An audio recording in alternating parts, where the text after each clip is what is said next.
Dear colleagues, first of all, I would like to thank you for your help for the doctors of Ukraine and all Europeans for your faith and support of Ukrainians. It's very important and valuable for us. I'm also grateful to the organizers for the opportunity to participate in the conference online. And now I would like to present you my research, Hemosorption in complex therapy of arrythmias in patients with heart failure against a background of dilated cardiomyopathy. Globally, one of the main causes of heart failure with left ventricular ejection fraction is dilated cardiomyopathy. The prevalence of DCMP is 40 per 100,000 population with an annual incidence of 7 per 100,000.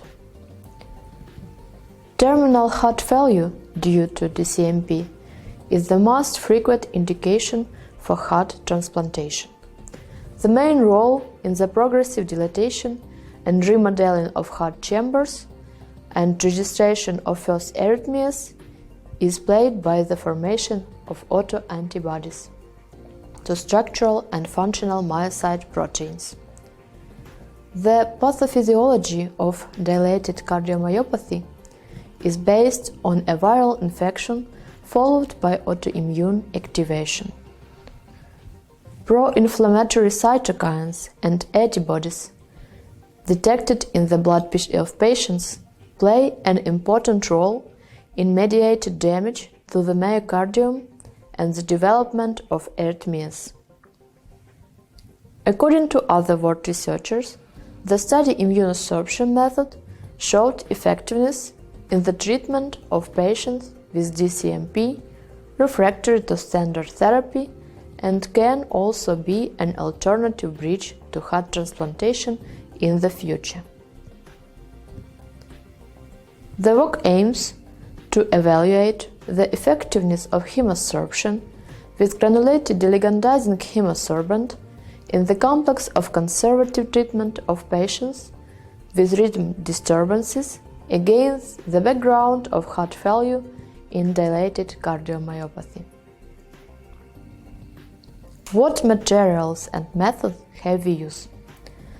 The retrospective analysis of treatment outcomes in 30 patients who were treated for heart failure in patients with dilated cardiomyopathy was performed.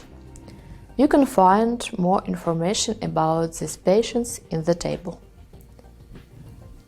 All patients in the group had arrhythmias refractory to standard therapy, sinus tachycardia in 100% patients, paroxysm in 56.67%, including atrial fibrillation and atrial flutter, extrasystoles in 30% cases, and also some conduction disturbances, AV block in 10%, intraventricular block in 40% patients. Conservative therapy was carried out by international recommendations and was supplemented by a course of 3 hemosorption procedures, for which GSHD was used. On the slide, you can see more information about this procedure. The average procedure time was 130 minutes, with an average blood flow rate in the extracorporeal circuit of 44.36 ml per minute. The student's t-test and chi-square Pearson test were used to analyze the basic clinical, laboratory and instrumental data. What results we have found? After the performed hemosorption procedures, the clinical condition of all patients improved by at least one NYHA class. Chronic rhythm disturbances were registered only in 46.67% of patients and didn't affect hemodynamics in general. Sinus tachycardia in 26.67% patients, paroxysm in 6.67%, extrasystoles in 30% patients, AV block in 6.67%, intraventricular block in 33.3% patients.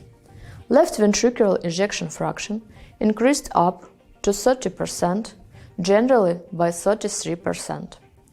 And systolic volume left ventricular decreased to 150 milliliters, at least by 28%. And diastolic volume left ventricular decreased to 220 milliliters, at least by 15%.